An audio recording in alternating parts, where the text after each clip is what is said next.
헬로, 안녕하세요. 만나서 반갑습니다. 해석 마스터입니다. 여러분 대부분은 수험생일 텐데요. 중고등학생 그리고 공무원 시험을 대비하고 있는 수험생일 텐데, 여러분이 영어 공부를 하면서 어렵다고 생각되는 부분이 뭐죠?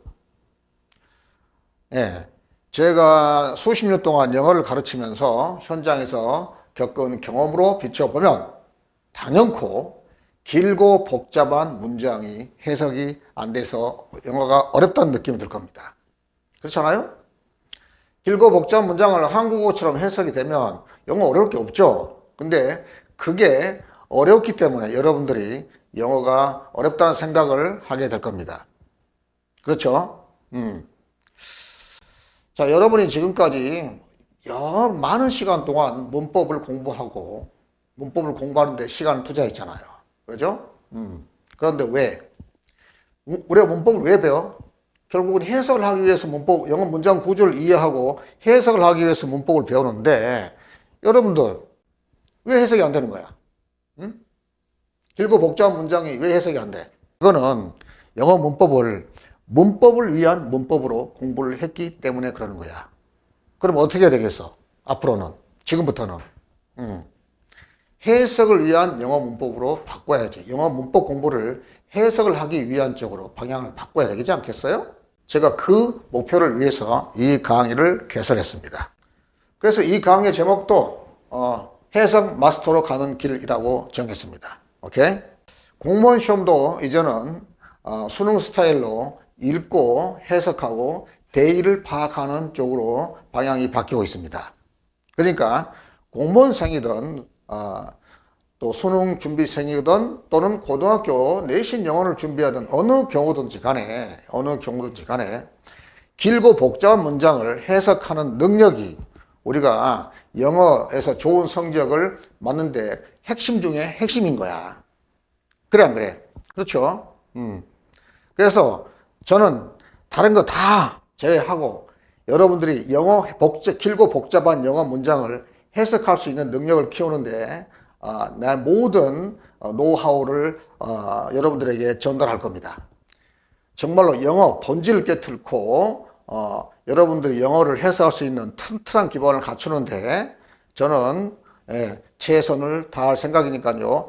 저를 잘 따라오시면 여러분들이 영어를 좀 더 자신감 있게 대하고 능숙하게 해석할 수 있는 능력을 갖추게 될 겁니다. 오케이? 그리고 수험생이 아니더라도 저자의 숨결을 직접 느끼면서 영어 원문을 읽고 싶은 그런 분들도 이 강의를 들으면 엄청나게 도움이 될 것입니다. 오케이? 일단 저를 믿고 따라와 보시기 바랍니다. 자, 그럼 가겠습니다. 자, 여러분 지금 오늘 이 강의 1강 학습 자료는 고정 댓글에 링크로 걸어 놓을 거니까 제 블로그입니다. 제 블로그에 들어가서 다운받기 바랍니다. 오케이? 다운받아서 제 강의 들으면서 필요할 때는 메모도 하고 그렇게 하시기 바랍니다. 오케이? 여러분들이 영어 문장을 만들 때 뭘 가지고 만들어요? 네, 단어 가지고 만들죠. 단어. 영어에 이 단어들이 수십만 단어가 있는데, 오케이? 마치 우리가 동물들을 코끼리, 사자, 호랑이, 토끼 이렇게 분류하듯이 누가 봐도 호랑이는 호랑이고 사자는 사자고 코끼리는 코끼리입니다. 오케이? 다 어떤 공통된 특징을 가지고 있죠. 그런 것처럼 단어들도 이런 식으로 비슷한 성질을 가지고 있는 것들끼리 묶어봤더니 8개의 그룹으로 나눠진다. 우리는 이것을 팔품사라고 한다 이겁니다. 팔품사를 지금부터 잠깐 정리를 하고 넘어가겠습니다. 아니 무슨 해석 문법을 공부한다면서 무슨 팔품사야? 캐캐 묵은 팔품사를 얘기하고 있어. 응? 그지? 문법을 위한 문법이 아니고 해석을 위한 문법을 공부한다며. 근데 무슨 팔품사야? 응? 무슨 팔품사? 이런 식으로 고개를 갸우뚱거릴 텐데, 이 팔품사란 개념은 마치 팔품사는 뭐냐면 우리가 수학을 공부할 때 구구단 외우는 거와 똑같아. 오케이? 이 팔품사에서 이 기본 개념에서 확장이 된단 말이지. 확장이 되면서 문장이 복잡해지고 길어지는 거야. 그래서 이 팔품사의 기본 개념, 건물을 쌓을 때 벽돌이 필요하잖아. 오케이? 그 건물을 쌓을 때 가장 기본적인 재료들, 오케이? 그 재료들을 알아야지. 그 재료들이 또 뭐죠? 길이가 변형되고 모양이 변형되고 하면서 건물이 그 재료들을 가지고 건물을 완성하잖아. 그거가 똑같아. 그러니까 팔품사의 기본 개념을 알아야 되니까 여러분들이 경제시험 풀고 오케이? 팔품사에 대해서 잠깐 우리가 공부를 하겠습니다. 오케이? 됐죠? 자, 영어 문장을 이루고 있는 기본 요소가 단어들이 있고 그 단어들을 공통된 성질을 가진 것들끼리 분류를 해봤더니 8개의 그룹으로 나눠지더라. 이게 팔품사. 영어로는 우리가 이거를 parts of speech, 말할 때 필요한 구성 요소들이란 얘기입니다. 오케이? 그게 8개가 있다는 거예요. 자, 여는 방식은 자, 이렇게 봅시다. 일단 명사가 있고 자, 동사가 있어요. 오케이? 그리고 대명사가 있고 형용사 있고 부사가 있고 전치사 있고 접속사가 있는데 일단은 외우는 방식은 명동. 서울에 가면 명동 있잖아. 좀 유치하지만 명동. 오케이? 대명사는 문장에서 명사랑 하는 역할과 똑같기 때문에 대명사는 문장에서 명사랑 하는 역할이 똑같아. 그러니까 그냥 신경 쓰지 마. 그래서 명동, 그 다음에 형부, 시작. 명동에 사는 형부 이렇게 해보자고. 알았지? 이렇게 많이 가르쳐, 현장에서. 실제로. 이거 내 아이도 아니고, 누가 이렇게 하는 걸 내가 봤어. 보니까 괜찮은 것 같아서 내가 얘기해 주는 거야. 써먹는 거야, 그냥. 알았지? 명동, 형부. 자, 그 다음에 뭐가 있어요? 전접, 전치사, 접속사. 시작. 명동, 형부, 형용사, 부사. 형부, 매형이 아니라 형부라니까. 명동, 형부. 그 다음에 어때요? 전접, 전치사, 접속사. 대명사는 내가 명사랑 똑같이 뺀다 그랬지. 그리고 감탄사, 이건 감탄할 때 쓰는 말이야. 와우, 갓댐 이런 말들이잖아. 이거는 지 혼자 독립적으로 존재해. 그래서 이건 당연히 어때요? 제외시켜도 된다고. 문장을 구성하는데 아무런 영향을 미치지 못해. 그러니까 뺀다. 그래서 명동, 형부, 전접만 가지고 얘기를 하겠습니다. 오케이?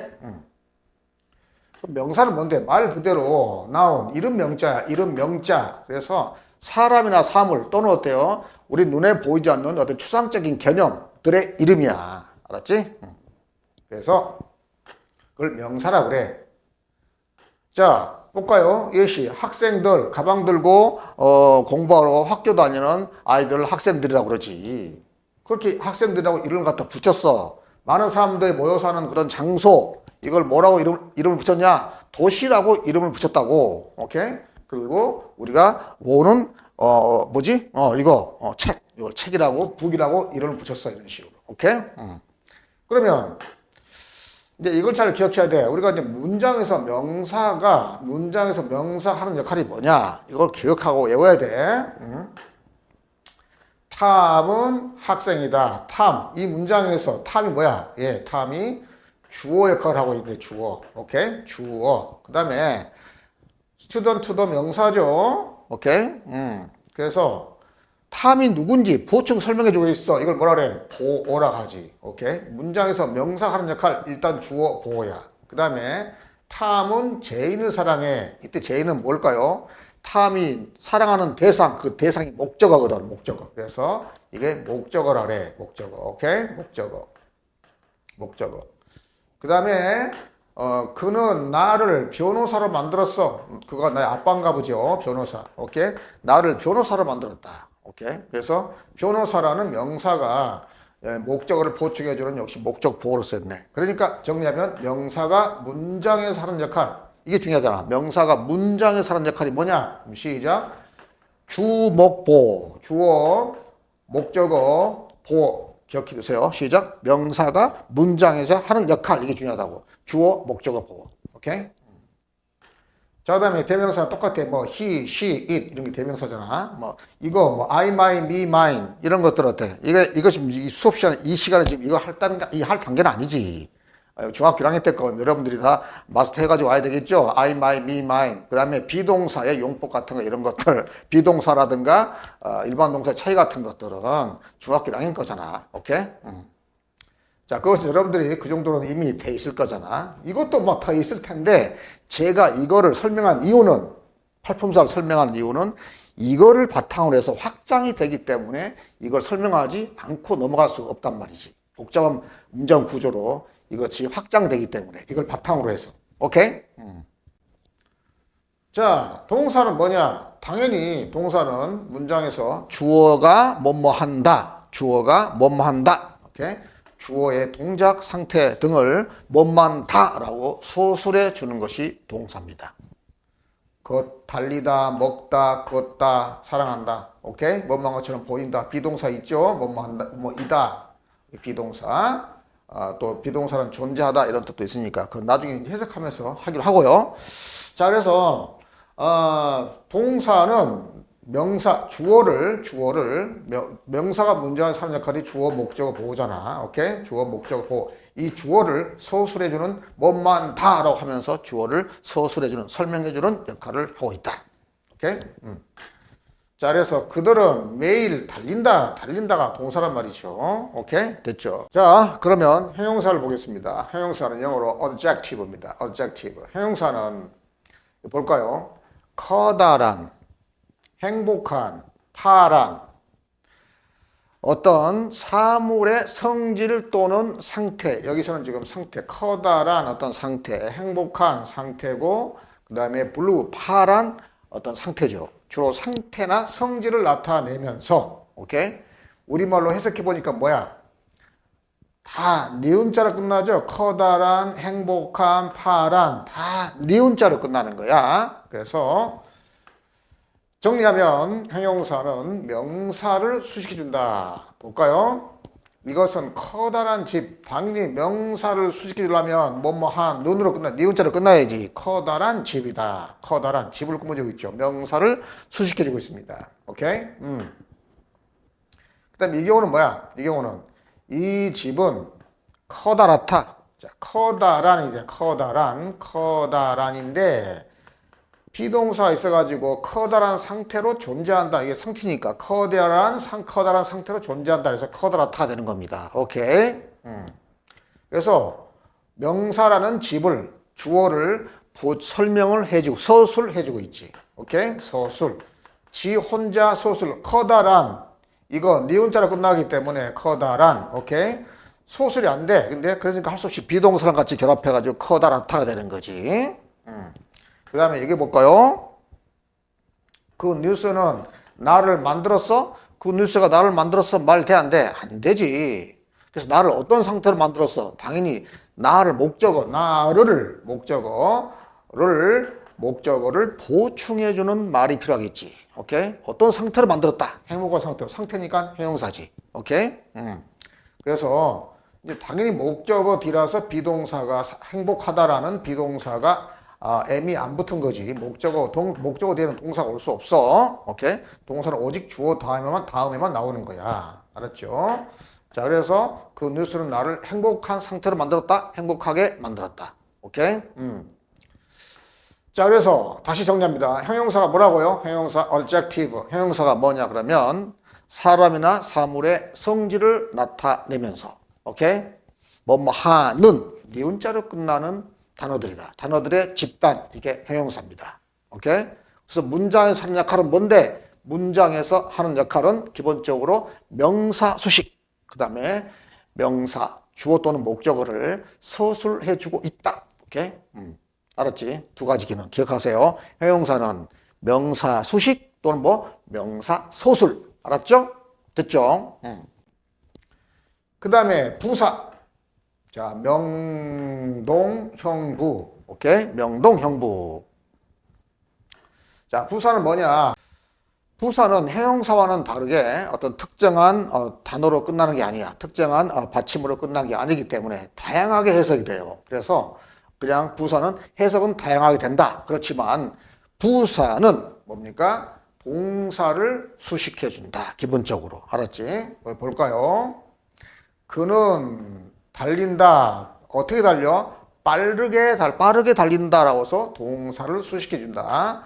물론 형용사도 수식해주기도 해요. 볼까요? 그녀는 매우 아름다운, 매우 very가 아름다운이라는 형용사를 꾸며주지. 자, 그리고 이 경우는 뭐야? 그는 달린다. 빨리가 부사거든요. 근데 매우 빠르게 또 다른 부사도 수식해주고 있네. 근데 그런 거 신경 쓰지 마. 자, 나중에 이제 확장시킬 때 굉장히 중요한 개념은 어때요? 예, 부사는 동사를 수식해준다. 그리고 형용사를 뭘 수식해줘? 형용사는 명사를 수식해준다. 알았지? 그래서 명동, 형부, 형용사는 명사 수식, 부사는 동사 수식 이렇게 일단은 정리해 둡시다. 오케이? 자, 그 다음에 전치사하고 접속사가 있는데 이거는 우리가 이제 문장을 늘려줄 때 굉장히 중요한, 확장할 때 굉장히 중요한 개념이기 때문에 이건 끊어읽기 할 때 진짜 중요한 개념이기 때문에 다음 시간에 제가 이걸 꼭 설명할 거야. 알았지? 따로 설명할 건데 우선은 오늘 기본적인 것만 정리하고 넘어가겠습니다. 자, 전치사는 preposition 앞에 붙었다고 해가지고 어디 앞에 붙었냐? 명사 앞에 붙었어. 봐봐. 책은 어떤 책이냐? 시작. 테이블, 책상 위에 있는 책입니다. 그래서 뒤에 테이블이라는 한 명사, 테이블과 하나의 의미 덩어리가 돼가지고 앞에 나온 책과 연결시켜주고 있네요. 그래서 전치사, 그럼 어때? 뒤에 어디 붙어 있다? 명사 앞에 붙어 있다. 전치사, 명사. 시작. 전치사, 명사 같이 한 덩어리 꼭 기억해 주세요. 자, 그 다음에 접속사. 접속사는 뭐냐? 말 그대로 문장과 문장을 접속해 주는 거야. 오케이. 봐봐. 나는 그녀를 좋아한다. because 뭐 하기 때문에? 그녀가 친절하기 때문에. 알았죠? 내가 그녀를 좋아한다는 문장 하나하고 그녀는 친절하다는 문장 두 개를 because가 결합해 주고 있습니다. 역시 자, because는 뒤에 나오는 문장과 하나의 의미 덩어리가 되는 거야. 이게 굉장히 중요해. 명사는 뒤에 나오는 명사와 전치사는 뒤에 나오는 명사와 하나의 의미 덩어리가 되는 거고 접속사는 뒤에 나오는 문장과 하나의 의미 덩어리가 된다는 거 이거 굉장히 중요한데 다음 시간에 제가 끊어읽기 원리 설명하면서 설명할 거야. 굉장히 중요한 겁니다. 오케이? 자, 이렇게 해서 명동, 형부, 전접이 됐어요. 자, 그런데 우리가 지금 이런 기본적인 명사, 동사, 형용사, 부사, 오케이? 명사, 동사, 형용사, 부사. 이 기본적인 단어만 가지고, 품사만 가지고 우리가 언어 생활을 한다 그러면 이제 이 정도인데요. 이거 누가 해석 못하나? 이거 문법을 몰라도 해석할 수 있지. 그래, 안 그래? 오케이? 그런데 이제 봐라. 여기에서 확장이 일어나. 이게 문제야. 알았지? 자, 시간이 좀 많이 길어져가지고 일단은 1강은 여기서 멈추겠습니다. 그렇지만 저는 바로 2강 강의 들어갈 테니까 여러분도 어디 가지 마시고 바로 2강으로 들어오시기 바랍니다. 오케이?